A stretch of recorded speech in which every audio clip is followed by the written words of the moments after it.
안녕하세요, 친구들. 오늘은 4단원의 세 번째 시간입니다. 네, 이번 시간에는 논설문을 읽고 논설문의 좀 구조적인 특징에 대해서 좀 알아볼 예정입니다. 뿐만 아니라 논설문을 이해하기 위한 질문도 만들어 보고요. 논설문을 구조에 따라서 요약하는 과정도 알아볼 거예요. 사실 우리가 논설문을 쓰는 경우보다는 논설문을 읽는 경우가 굉장히 많고, 시험에는 논설문을 읽고 주장과 근거를 찾거나 중심 내용을 찾는 문제들이 많이 출제가 됩니다. 여러분들이 이번 시간에 집중하신다면 시험을 볼 때라든지 또는 글을 쓸 때도 도움이 많이 될 것 같아요.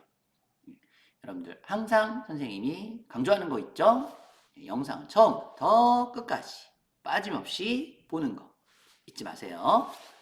오늘 수업 진행하겠습니다. 이번 3차 시에서는 논설문의 특성을 생각하면서 글을 읽는 활동입니다. 글을 읽으면서 논설문의 구조를 파악해 보고요. 그 구조에 따라서 내용을 확인하는 질문도 만들어 보고, 마지막으로 논설문의 구조에 따라서 중심 내용으로 정리해 보는 활동이 오늘의 마지막 활동이 되겠습니다. 오늘 수업 함께 시작할게요. 우리 먼저 논설문의 특징을 한번 정리해 볼 텐데요. 논설문은 읽는 사람을 설득하는 것을 목적으로 쓰여진 글입니다. 물론 말을 할 때도 쓰여지긴 하는데요. 주로 읽을 때 많이 활용이 되죠. 목적은 읽는 사람을 설득하는 겁니다. 논리적으로 설득하는 거죠.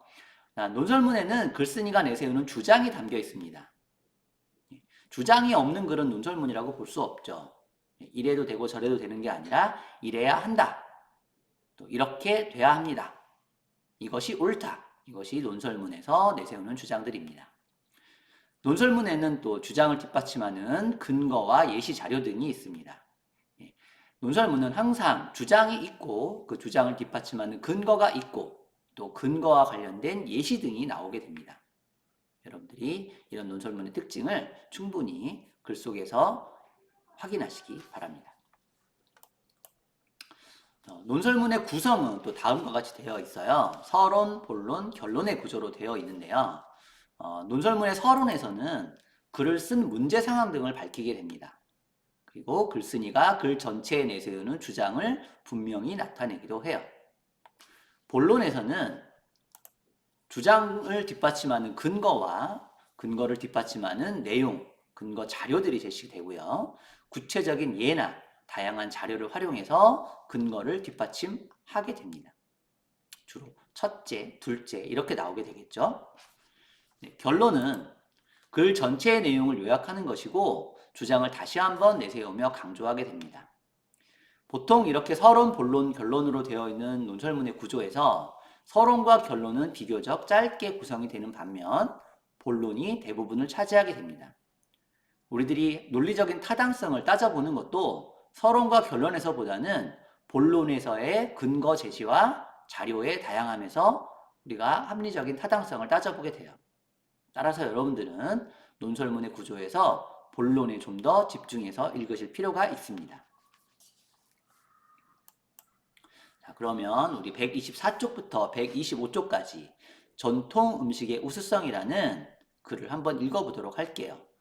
네, 선생님이 편의상 여러분들의 이해를 돕기 위해 서론과 본론, 결론을 표시해 두었습니다. 함께 읽어보세요.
예, 글을 다 읽으셨죠? 이 글의 제목을 보시면 전통 음식의 우수성이라고 돼 있는데 이 사람의 주장은 전통 음식이 우수하다는 주장을 하고 있는 거예요.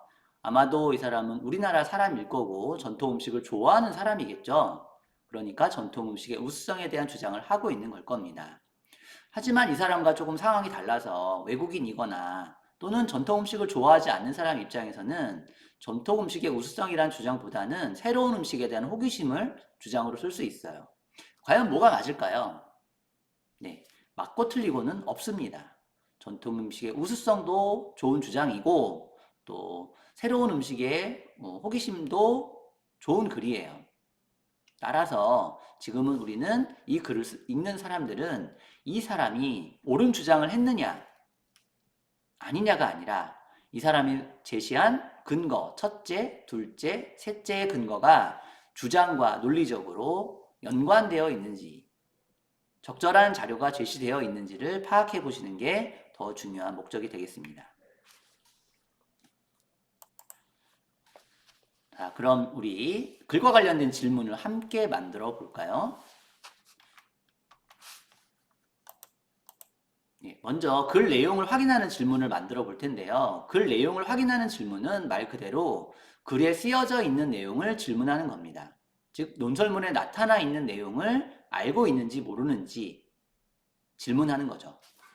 예를 들면 이 글을 쓴 목적은 무엇입니까? 여기 나와 있죠. 또 발효식품이 건강에 좋은 이유는 무엇입니까? 이 근거에 소개가 되어 있습니다.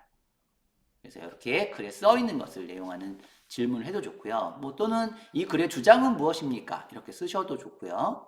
이 글에는 몇 개의 근거가 나와 있나요? 이렇게 질문하셔도 좋을 것 같아요. 이것보다는 사실 좀 더 좋은 질문이 친구들의 생각을 알고 싶은 질문입니다. 친구들의 생각을 알고 싶은 질문은 글에 대한 다른 사람의 생각을 질문해 보는 거예요. 글의 내용을 질문하는 게 아니라 글을 읽고 난 다른 사람의 생각에 대한 질문이죠. 그래서 당신은 어떤 전통 음식을 좋아하나요? 이렇게 질문할 수도 있고요. 우리나라의 음식을 알리는 방법은 어떤 방법이 있을까요? 이렇게 질문하셔도 좋습니다. 그래서 여러분들이 조금 더 다양한 질문을 만들어 보시기 바라고 친구들이 만든 질문에 대해서 답을 하시면서 여러분들이 내용을 깊이 있게 이해해 보시기 바랍니다. 오늘의 가장 핵심적인 활동이라고 볼 수 있는데요. 글의 짜임에 따라서 문단의 중심 내용을 찾는 거예요. 처음에도 말했지만 논설문은 서론, 본론, 결론의 구조로 되어 있고 대부분은 본론에 해당이 된다고 얘기했죠. 서론에는 글을 시작하게 된 문제 상황과 그리고 글 전체의 주장을 분명히 나타내고 있고요. 본론에서는 근거를 제시하고 있습니다. 그리고 결론은 글의 전체 내용을 요약하고 주장을 다시 한번 강조하는 부분이에요. 그래서 서론에는 우리 전통 음식을 사랑합시다 라는 주장이 소개가 되어 있습니다. 그리고 본론에서는 근거로 첫째, 우리 전통 음식은 건강에 이롭습니다 라는 주장을 하고 있고요. 근거를 제시하고 있고요. 두 번째는 우리 전통 음식을 가까이 하면 계절과 지역에 따라 다양한 맛을 즐길 수 있다라는 근거를 또 제시하고 있어요. 세 번째 근거 기억나시나요? 세 번째 근거는 우리 전통 음식에서 우리 조상의 슬기와 문화를 경험할 수 있기 때문에 우리 전통 음식을 사랑하자라는 근거를 제시하고 있습니다. 이렇게 세 가지 근거를 제시하고 있는 건 여러분들 아실 겁니다. 첫째, 둘째, 셋째로 친절하게 구분해 놓았죠. 마지막 결론은 우리 전통 음식의 과학성과 우수성을 알고 우리 전통 음식에 관심을 가지고 우리 전통 음식을 사랑해야 되겠다라는 결론을 내리고 있어요. 결국 서론 처음과 마지막 결론 부분에서 우리 전통 음식을 사랑하자는 주장을 강조하고 있는 겁니다. 그 사이에 본론에서는 우리 전통 음식을 사랑해야 되는 이유를 세 가지 근거로 제시하고 있는 거죠. 여러분들이 이렇게 선생님이 썼던 것처럼 문단의 중심 내용을 찾을 수 있다면 좀 더 논설문을 잘 이해하셨다고 볼 수 있습니다. 혹시 중심 내용을 찾기가 어려울 경우에는요. 중심 내용을 한 번에 찾으려고 하지 마시고 중심 낱말을 먼저 찾아보세요. 전통 음식이 중심 낱말이죠. 서론에서는. 그리고 첫 번째 근거에서는 건강입니다. 그리고 두 번째 근거에서는 계절과 지역.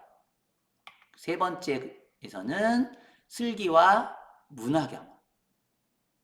그리고 다시 전통 음식에 대한 사랑이겠죠. 이렇게 핵심 낱말을 찾으시면 우리가 중심 내용을 정리하기 좀 더 쉬워집니다. 한번 활용해 보세요. 자, 우리 교과서 127쪽 2번과 3번 활동 꼭 기록하시고 교과서 활동 기록은 등교 수업 시 검사합니다.